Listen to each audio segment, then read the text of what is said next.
guys, welcome back to the Time Bomb channel, of course, with myself, the Bombardier. We've got something slightly different for you. It's not completely left field, but it does break down perhaps some of our perceptions around homage watches. And by homage watches, I'm referring to the sort of clones, tributes that we're seeing coming out of China, specifically from brands like Saint Martin, Benya, Pagani, Steel Dive. The list goes on. This particular watch is from a brand called OMECO, and they hail from Japan. And I feel as well that I do need to start this video with a little bit of a disclaimer. It seems that there's a lot of weird stuff going on at the moment on the tube, specifically around watch channels with counterfeits and other bits and pieces. This one does push the envelope perhaps a little too far in some respects. I'm going to put a sticker on one area of the watch because I'm sure if I don't, I'm going to get a lot of complaints, and it could endanger the channel. So apologies for that. If you do want to go and have a look, obviously I'll drop a link down to the website below. And for the naysayers, again, please hear me when I say this. This is a review of a watch, and if people have got issues with the watch itself and what it and the imagery and the things like that, I'm not responsible for that. Take it up with the guys who make the watch. And I'm sure, they'll be eager to hear your concerns. But again, nothing to do with me. I'm just here to review a product. So without further ado, let's flip the camera and crack the watch open and see what all the fuss is about. Alright, so got the box flipped. There's our logo and branding. As I say, I'll just touch on that in a little bit more detail in a second. Let's get open the box. See, so on the inside then we've got some blurb. You've got bits and pieces there, all fairly self-explanatory. There's a little bit of foam on the top here, and there is our watch. So this is the OMECO FUKIMASTER Professional, and clearly I don't think I need to be telling you guys which watch they had in mind when they created this.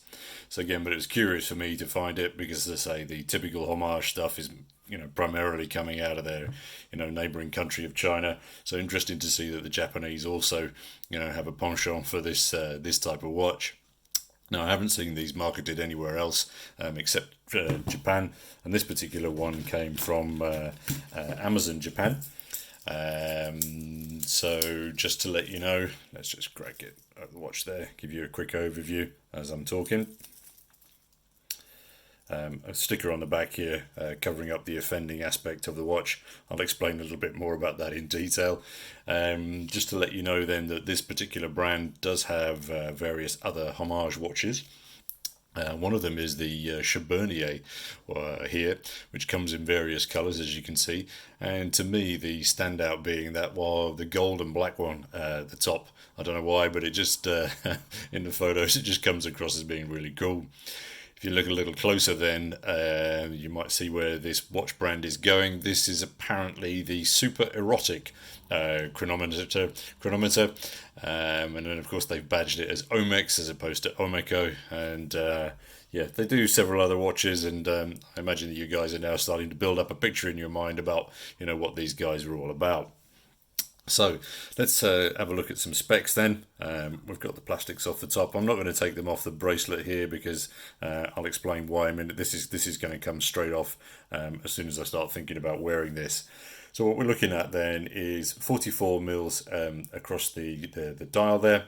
It does extend out to 49 mils if you include that crown. It then sits on a case body of 48 mils north to south. It's a very, very manageable 12 mils in depth. Your lugs then do measure in at 22, although it does taper down to, I think it's around 18, just as it hits the clasp there. On this unsized bracelet, the watch itself then weighs in at 129 grams. We then have I mentioned before, is a signed screw down crown over on the right hand side here at the 3. It is apparently sapphire up top, but I haven't got my zapper here to be able to test that. As I say, when I took this out of the box, I think one of the standouts for me specifically was the finishing on the bezel. I think it's really very well done. That the matte black that they finished off with there, it looks really very good, and it's a very positive match, obviously, for then the deep dark black on the dial. However, not quite sure if that's the French spelling of tachymeter at the top there. Let me know if you guys know any differently. The pushers over here also, or those cutouts do emulate the Speedy quite well. The finishing's not brilliant, and I can see them being, pretty much, dust magnets myself. Another thing that I did like particularly was the subdials. As you can see here, they really are very well cut into that dial, very well finished. I can't spot any flaws or dust or anything like that in there. And as I say, to me they look pretty good. Obviously it's a copy of something else, but the finishing, I think, on that aspect is very good. Let's just run the pushers for you here. So yeah, obviously top one starts off our chrono second hand at the top there. Again, to stop it, and it's got a very affirmative snap back to the 12. Yep, super positive. Basically running inside here, we've got the Seiko Hattori VK63 Mecha Quartz buzzing away inside. Let's just pull that one for you back up again. Now, it might be my OCD, but it looks to me like that seconds hand is just sitting slightly to the right of the 12-hour marker. But again, I'm very fussy about stuff like that. One of the aspects of that movement that did surprise me, though, is that my understanding is the VK63 is a pretty slim movement, coming in at only around 5 mils. So I'm wondering, what else is in this watch to fill up the rest of those 12 of the 12 millimeters in total. I'll be able to check that out when I get round to a battery change. I mentioned the crown over here, and this is where things start getting a little bit bad with this particular watch. So unscrew the crown over here. Okay, it's incredibly stiff and very uneven. And yeah, it's not good at all. It might loosen up with a little bit of use, or alternatively a little bit of grease on there might smooth things up a little bit, but it's not brilliant. The action of the hands, yeah, I mean, that seems fairly solid. I don't have too many complaints with that. But it does then bizarrely have a ghost movement, a ghost position, excuse me. I'm not aware that the 63 has a date, but anyway, again, I could be wrong. But as I say, even just to my God, to re-engage that, it's really not inspiring. My God, it's awful. I really don't like it. So yeah, just leave it there and stop setting it. I think that's going to be the best option there. The bracelet, again, is the next thing where this watch falls down. It's incredibly rattly, but worse than that is specifically the join here. I mean, is really very loose. It's the same on both sides. I mean, you can just look at the gap. It's bad. It's really bad. And then it actually then seems a lot worse actually as you get down to here on the clasp. I mean, if you just look at the finishing there, as that small section joins there. Now, admittedly, as you size this and you use some of those larger links, that may improve a little bit. But as I say, I'm really uninspired by that. It's exactly the same on the other side, and I think it's a little bit disappointing because I think the finishing on that clasp with the OMECO, the Fukimaster, and the Professional actually really quite nicely done. I may see if I can take this with me onto an additional strap or bracelet as and when I get around to changing it.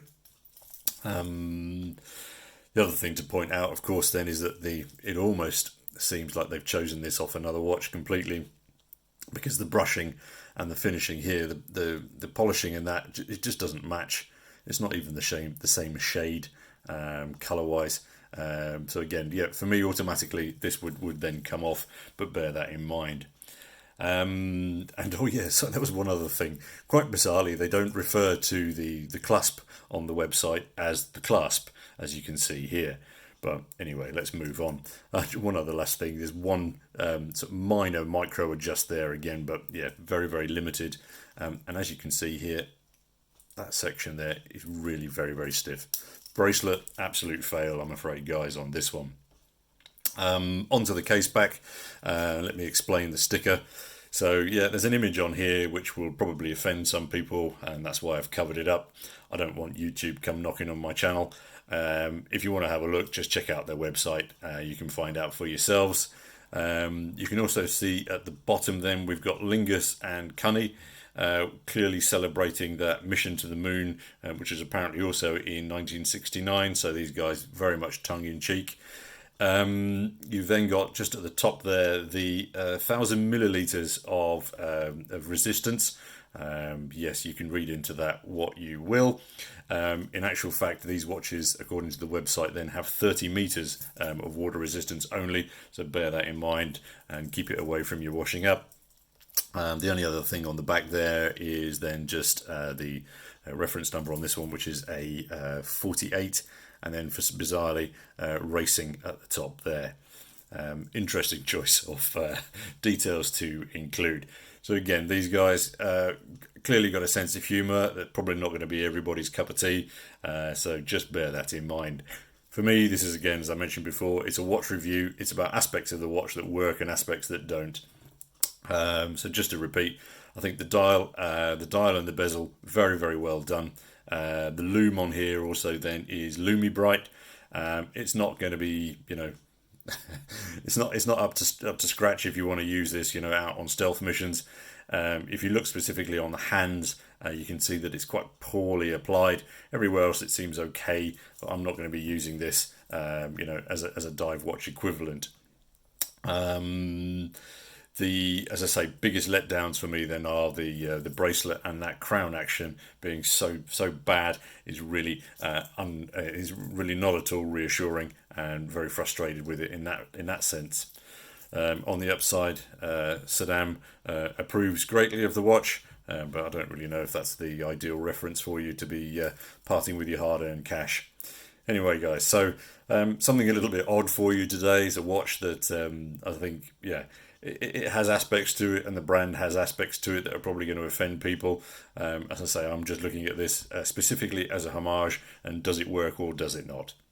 Let me know your thoughts down below, guys. Very much look forward to hearing your thoughts as always. And of course, until next time, this is your host, the Bombardier, signing off. Cheers.